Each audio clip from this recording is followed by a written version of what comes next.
Hello, I have very big Enneagram and marriage news today. I'm so excited to share it with you. I have been waiting for so long to share this news. I haven't even given the episode title yet. That's how excited I am. But today we're talking about the attachment styles of each Enneagram type. And I will make the announcement first so we can get on to our beautiful topic today that I'm very excited to talk to you about. Our news, if you haven't heard yet, is that we have a book coming out. I'm so excited. And when I say we, I mean our community. You guys have been a part every step of the way of just all of the research, all of the encouragement, and so many of you have been part of E&M in some way. So yay, guys, we did it. There is a book coming out, and I cannot wait to share it with you and to give you some bonuses if you order first before everybody else, because you know that's part of the whole deal. But the book is called The Enneagram in Marriage, Your Guide to Thriving Together in Your Unique Pairing. So you know how we love to talk about the Enneagram glow here. And you've heard me say so many times on the podcast that I'm doing writing. And some of the time it's these other projects that we have going on because we love writing here. But it's often been this project for the last couple of years. So I'm so grateful for that. And I know that as the book really officially, it's already on pre-order, so you can go get that. But as it continues to unfold for its October 3rd release date, I'll be sharing bits and pieces along the way so that you can hear when I have a special announcement about it. Of course, most of all, I just wanted to say yay, and I'm so thankful for you, and I'm so excited, and share the E&M love out there with your friends, families. Make sure to get your pre-orders in and save your receipts, because we know, like I said, that we are going to have so many fun bonuses along the way for you guys. And I've just decided and figured out what those bonuses are going to be. So through the month of June, I'll be spending some time writing those bonuses. So yeah, I can't wait. And they're not all writings, by the way. So I got some great feedback from our collective about what's really needed and wanted, and from our Enneagram marriage coaches. And so I feel like between the book and these pre-launch bonuses, we have you guys covered. And how fun will it be to, instead of explaining everything, which you know we do around here a lot of, we get to just hand people one resource. And when I say we, again, we, because so many people at Baker Books, the publisher, I'm so grateful to have had on this journey with me, have helped to put this book together. And you know what else they told me recently, guys? Just one last thing that I found so cool is that they said, you are not alone in this journey. And as a seven, like you guys tell me that, and my coaches and everybody tells me that, Wes tells me that. But sometimes just hearing it out loud as a type seven was like, oh my gosh, thank you. Like, this is kind of a first for me. As you know, I have all these books I wrote in a systemic way when my kids were little and didn't try to publish them outwardly other than to self-publish. But when we started to need something packaged here at E&M in a bigger way, I was like, we need a book about the glow. We need a book about the 45 pairings so that you guys have a space that you can just hand people their pairing. But also, there's a lot more to the book as well, where we dive into the depths of each type, where we dive into conflict patterns, where I dive into stories. And yes, I cried during this book a couple times because I went deep and I reached deeply. And Stephanie Duncan Smith, my editor, really challenged me in that way. And Chris Farabee really challenged me as an agent to take this on a huge journey. So I could not be more thankful for all the people, many, many, many hands going into this book. And that's why I feel like I can say that with you, like I'm so grateful with you. So I hope it blesses you. I know it's going to be a project Wes and I even work through as a couple. So grateful and excited. Now, let's make sure you go to the show notes to get that. But let's also make sure to talk attachments now. So, this episode, I hope you grabbed it on Apple, Spotify, YouTube, wherever you're watching or listening, because I actually broke the internet a little bit this weekend with my website. The EnneagramandMarriage.com website had a glitch in the sense that we had to uploaded so many podcasts onto it that Squarespace is helping me through it. And so I don't know if you can find the episode there, but you can definitely, obviously you're watching it or listening somewhere. So thank you for finding us. We will find our way out of that. And it was perfect timing because Wes is working on bringing up my KristaHarden.com website right now that we had done for years, and now we're turning it into a book launch website. So you can also read more and check that out as well if you're like, where did the podcast page go? But the rest of our website, enneagramandmarriage.com, is up and running great. And just that podcast page is snagging because, guys, we have a lot of shows here, don't we? So let's get right in on the attachment of each and every Enneagram type. And for those who don't often hear the show, you'll know that I have a background in clinical psychology. That's what I got my master's in. And one of the first books I really enjoyed was Attachments by Clinton and Sibsey many years back. I also like the quiz at the Attachment Project, which I'll link in the show notes as well, in case you just want to know what you're scoring as far as your attachment type. Now, we also had you maybe even last week listen to the episode I did on looking at attachment through the lenses of the head, heart, and body. And if you haven't heard that 15-minute mini episode, I would really encourage you to go back to it because there's a lot there for you. But now we're taking you through all the 9 types. So very, very briefly, I just want to let you know that of course we all want safe and secure attachment, but we know some of us are anxious, some of us are, and another word for anxious can be preoccupied. Some of us are more withdrawing or dismissive or avoidant.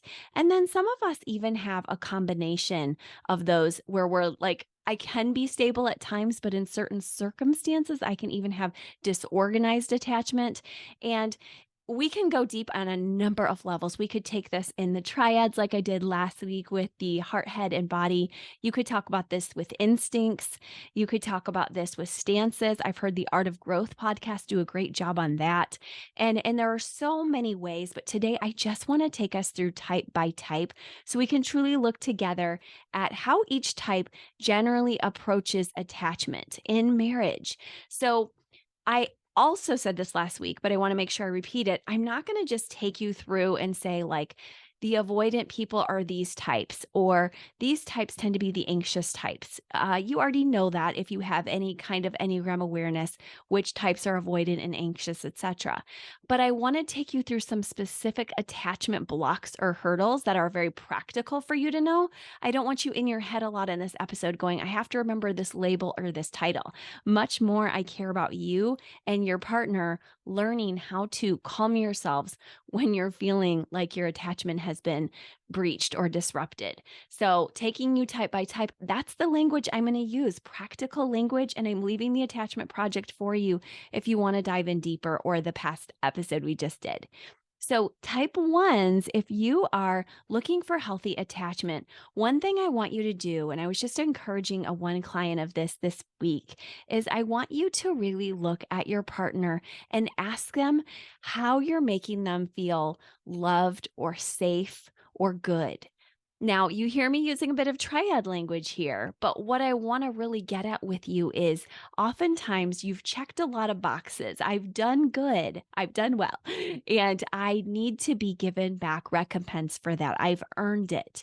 And sometimes you're only looking at life on a surface level, and it's really important that you do a deeper dive with your partner or spouse.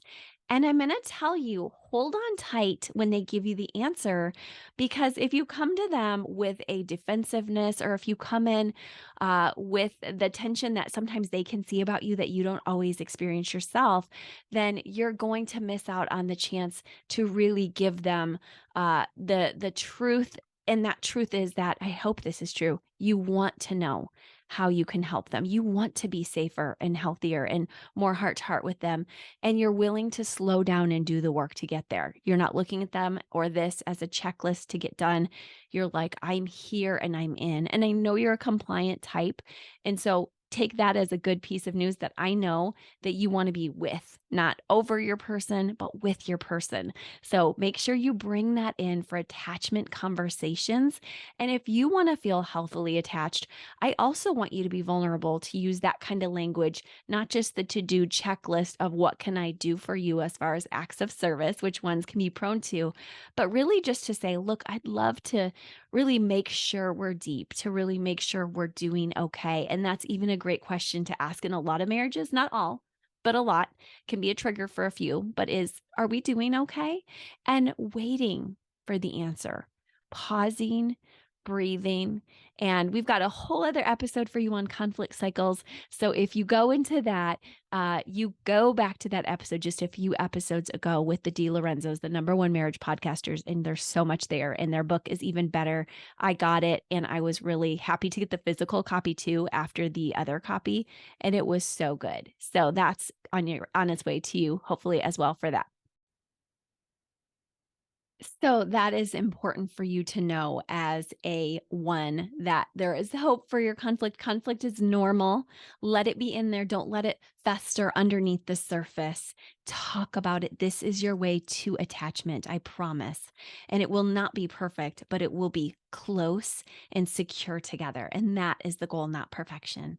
Okay, twos. I know you love your connection. So this is a very good conversation for you in the sense that you want to be well attached and secure. And for you, that means together time and quality together time.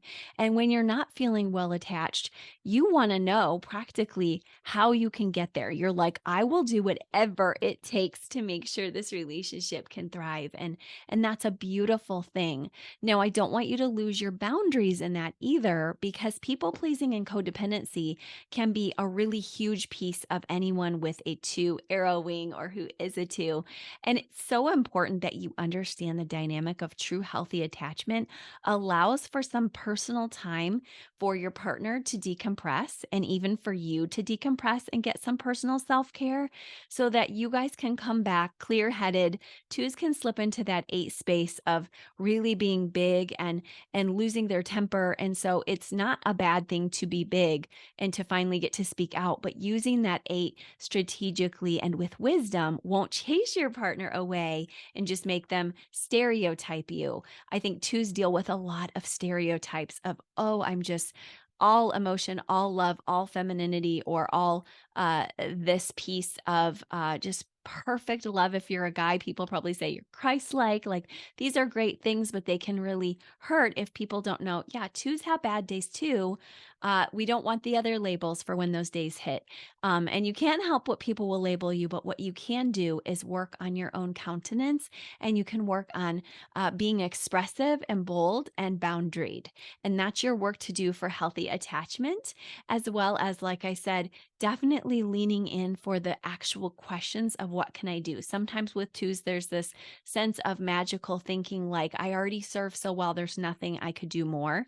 And there's always something we can nuance with our spouses. So being willing to learn and setting the pride aside will bring you back to the attachment style that you really need and deserve, which is secure attachment together with some space, with some boundaries, and also with clear connection and communication, because you're staying logical and using critical thinking skills, not just blowing up or being perfectly docile and codependent.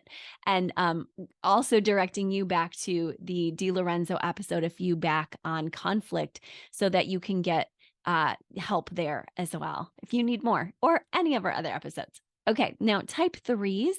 I really enjoy learning from threes that they are so deep and so perceptive about the feelings of others. But what often goes unnoted or unstated in their personal relationships is we see them performing at such massive high levels in the world, and they're so sensitive on the inside that it's very hard to talk through the actual hurts and vulnerabilities. They would rather, in most cases, just work harder. Like, I can produce more, I can do more, I can show up better, and this will take care of our deep wounds. But it doesn't. Those deep wounds need to be directly addressed. And even time away working, like we said, there can be moments for that. That's so important that you know that as well. But coming back in for the depths of conversation, this is where true attachment lies, in connection. And so when you're out there working and killing it, you're not connecting with your person. And so coming back in for connection means authenticity and vulnerability. And that can be very challenging. So take it step by step and take time. It's going to be imperfect. It's not going to come as fast as things usually do for you three, but take time to really get to know you guys as a couple and what keeps you regulated, what makes things harder. Sometimes threes can be very brash with their language and go so quickly. So slow it down. You hear my voice doing that right now. Taking deep breaths. This is all so good for you to take in. So I want you to really pay attention to that in your attachment processes. Also, make sure you listen to the triad episode we just did. Now, type fours, I know you're aware of this. Sometimes you can have that push pull with your person in the sense that you do want deep attachment, but sometimes you don't because you're also a withdrawing type.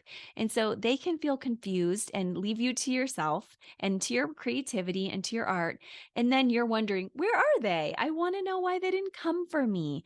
And have that magical thinking also where you say, like, I shouldn't have to do the work. It should just happen. Romance is an essence, it's an aura. But I want to let you know statistically, and I know you may hate me for this for just 1 second here about going statistics on you.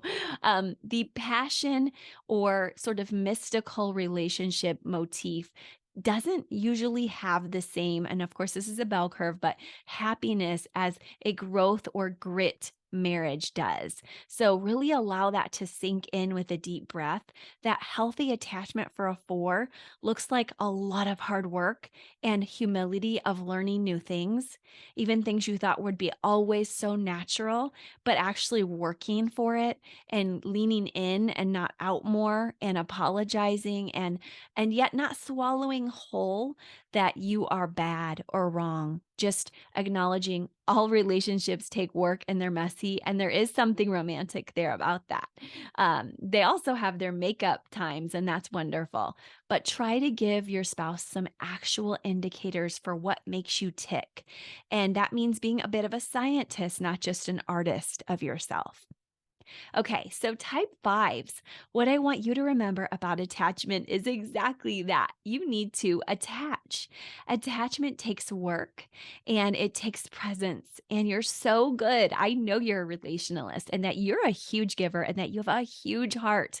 I know this, and a lot of people don't know this about fives, but this audience, I think does. Some of you are fives or have spouses who are fives who have taught me this. Some of you have been fives with me in my office or virtual office more recently, sharing this and truly sharing your whole heart. But I know that often you process those emotions on your own because you learned, maybe even long before your spouse came along, this was going to be the best. And there's a really cool influencer called Man Talks for anyone who's a five and wants to learn more like statistics. I think he probably has 1 million followers. But he reminds us it's not so easy to just say, men, be emotional. He's like, we have not been socialized to be emotional. And you've heard us say that on this podcast before, but he really reminds that often, even statistically, men struggle more with suicidal ideation, alcohol use, testosterone being high, just a lot of feelings. And then on top of that, sometimes when they are weaker seeming, which fives don't want to appear weaker, sometimes the person they're in relationship with doesn't respect them as much. So this goes in two ways: that you have to respect your partner if they show up in vulnerability, especially a five here. It costs a great deal to do that. But fives, the good news is here we are ready for it, that you can do it and that it actually will produce more synergy for you and your partner when you lead in with more of yourself. Even if you can't always experience a feeling like crying with them, you can feel together. You can spend time talking about the feeling and that way feel together. Like, I feel sad. I don't maybe have a crying moment, but I can experience that I'm sad right now, or, I'm frustrated and here's why. And letting your partner in is huge. And also understanding that you're going to have different reasons you each get frustrated. And that does not mean you're not a good fit or bad or wrong. So here's my advice to you fives: don't overthink it. Go back to what you do really best, and that is strategize and focus on how to love your people.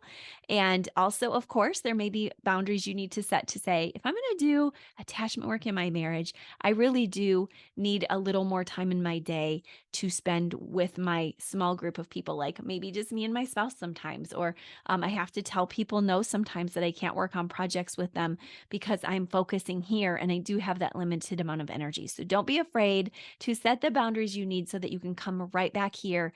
This is key to research in life, though, attachment. So take that with you, drink it in. It's good and it will bring you energy. Okay, now sixes, I want you to understand that you come in with a lot of reactive energy. And I actually just realized I have a six I have to write back to right now, a friend. Um, and there's a lot of really good communication done by our sixes, and they're so precious. And any of you who are a six or have a wing or arrow to six, you understand the loyalty that comes from this relationship. Sometimes, however, you understand people can feel the attachment is breached because you're coming on so strong. And it is that sometimes, I will say it here at least a little bit, sometimes it's the withdrawing or disorganized, but more often than not, it's going to be that pushing in of, oh, I'm anxious, or I'm really ambivalent about the ways you love me, and I need to make sure everything's okay. And we already said that that conversation is important, and to give our sixes and everybody time to do the work, not just withdrawal. But for sixes, sometimes you come in with such intensity and such frequency of intensity that your partner needs to know what they're doing well, not just you scanning for what's going wrong or what could go wrong in 10 years, but what's doing well. I know that I was in my six so bad. This morning, Hannah, my daughter, was meeting with her advisor at USF, her new college, and she was like, "Mom, I need you to be at that meeting with me." And I knew my six would want to be in there, plan everything, take over. And I said the harder thing, and I was like, "No, Hannah, I'm not going to be there for you in the meeting because you need to do this yourself." And I hated doing that. But of course, I know myself. I'm like, you could be a helicopter parent. And then she's like, "Oh, it's over Teams and it's not even in person." And I'm like, "Okay, well, still, I want you to do this without me." So she's a force. She sets up right there, just like a few feet away from like Wes and Jack. We're doing a video, and Melody, and she puts her headphones on, and Wes and Jack go make their video elsewhere. And then I'm kind of there doing other stuff. So I'm like leaning in and out anyway. I gave her about 30 or 40 minutes of space. But by the end of the meeting, I was in full six, and I was near the bottom of the table, sitting on the floor where she was petting my dog. And she hung up her call with her Teams person, and she was like, not even a word. And I just like waited 1 second, and I go, "Hi, Hannah, how was your meeting?" Like popped up, and we just cracked up so hard because like, I was totally there for, like, the end of the meeting, and, like, I wish now, like, sort of that I would have been there for the whole thing, because 'cause I'm like, "Okay, like, let's make sure she got it right." But I knew, guys, and this is how much work it is for anyone with a 6.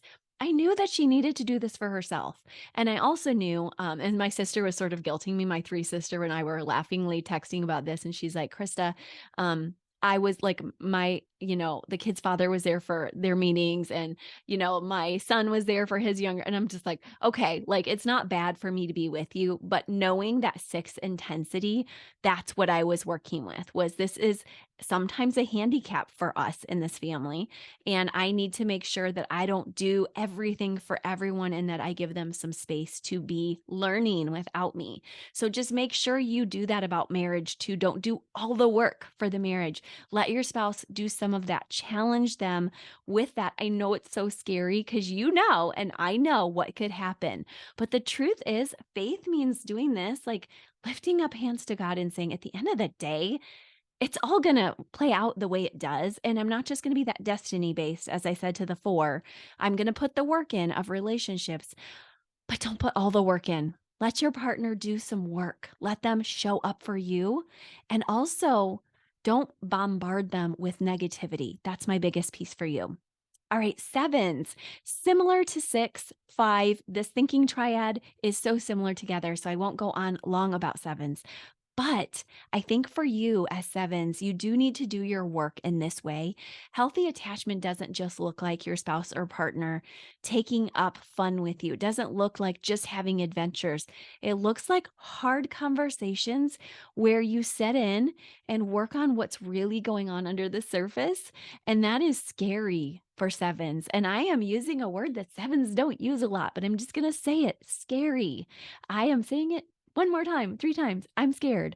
Like my niece Maggie says, and I think it's a good little seven phrase. She seems to be a developing seven. It's like, I'm scared, but allow yourselves, like the Stoics would say, to be scared, but not living in fear. And so that will look like you acknowledging for the first time, maybe life can be terrifying. I'm a thinking type and I want to have my fixation of planning, all my fun, adventures, safety. But really, I have to surrender the fact that my spouse has gifts truly. And when I say truly, I mean not just rationalize it for 1 second as a half feeling, but sit with it. Your spouse has gifts you don't have. Come in humbly and let them know that. Let them know it's terrifying for you to come in humbly and that you're going to together have to come up with some good ways for self-soothing. But that takes a lot of trust. Some of you are like, that's so easy for a seven. No, if you are a seven, you know how hard it is to come in with that vulnerability. So do it though. It's worth it. I'm telling you, do it. Not every day, not an emotional root canal constantly, but this is the key to healthy attachment. Okay, now eights, you are hearing me slide over to that eight wing and say, vulnerability is hard. That is exactly what I meant to say. I'm thinking about you too here, that I know that when you're in a stressful moment and not wanting to admit that you're vulnerable or have feelings, you can go into your issues of denial. And I think that it's so important that you know that just when your partner comes in for softness with you, you can just kind of lance them with, nope, didn't happen, didn't notice, don't care, don't need you. And I want you to really get into some softness. And it might not look like just this full admission and melting into a puddle, but it might look like just letting them love you or making up together, maybe even making out together, but making up together and really letting yourself say, I get lonely, I get scared, I get panicky, whatever the feelings are that you're experiencing, that's super important for your spouse to know that you're human. It's important for you to know that you're human and that weakness and vulnerability are not bad. It's just part of humanity. We all have weak moments and vulnerable moments. And there are communities that are safe to help with that. Sometimes you might have to shift a bit in your community, like, man, our community hasn't been safe lately. So definitely reevaluate healthy boundaries. But remember this, eights, no one is perfect. So don't align yourself with nobody. Come back to community and just say to yourself, I'm not perfect. They're not, but we do have love and there is a goodness here. And I'm going to shift to make sure I find people that have a part of goodness. And you might even need to ask other people if you're in that very harsh, strong, polarized thinking, you might have to say, wait, what's the goodness of my spouse or partner? So that's okay if you need some support. It's really important you get it. Don't cut people off that are good people, especially your family. Okay, and then nines, let's finish up with our precious nines. We know that you want to attach healthily because you're so thoughtful of others. And yet we also know with nines, there comes in this sense of, I'm not worthy. I may as well just kind of slide back into other pieces of myself where I won't get in anyone's way or be a bother. And also there's this sense of calm and I need to keep the peace. I need to be the master of harmony. And it's so important that you realize that that is a great piece, Piece and Peace, that you bring to have that, to exude that. But that will lead people to not hear you. So you have to get a little louder. And that's going to take you getting energy and that's going to take body work. And you might be tired of hearing me say that, but I'm saying that because it's true and it works.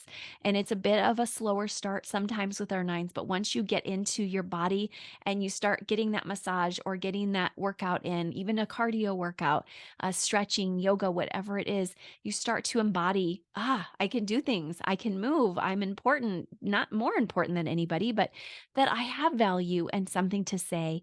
And just as a reminder, nines, you have the gift of every type. So when you can enter a group, you immediately become such a safe leader.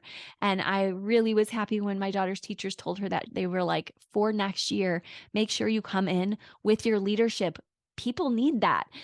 People need a good leader. They need a loving person to guide. And that's you. You have a deep kindness. But when you hide in the turtle shell or wherever you like to think of yourself, the sloth's nest or tree, there's not that sense of really connection. So you lose your attachment when you just slide back and say, never mind. And so I don't want to have you saying, never mind. I want you saying, I'm in, I'm here. And I'm thankful for the fact that I bring so much peace to others, but I'm not going to let them sleep to what's most important, which is our connection. So I'm going to fight for connection. And you have some heart access. You have a 3. Although your 3 gets very busy, you do have a heart piece. So I want to invite you back to that heart space.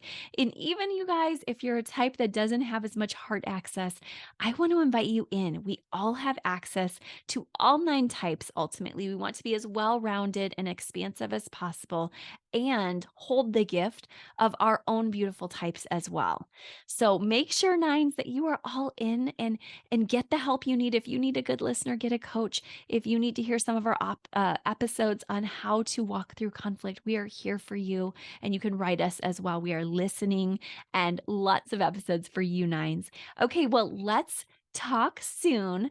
I'm so glad we got to do this episode together. Make sure you grab the E&M book over in the show notes and spread the word to your friends. And we'll check in later about that as we get our launches downloaded. So make sure you also take time to save that receipt or just the email, and we'll get it later so that you can get your bonuses for ordering early. So anyway, thank you guys so much. The attachment project quiz is in the notes as well. And I will talk to you soon. Bye-bye.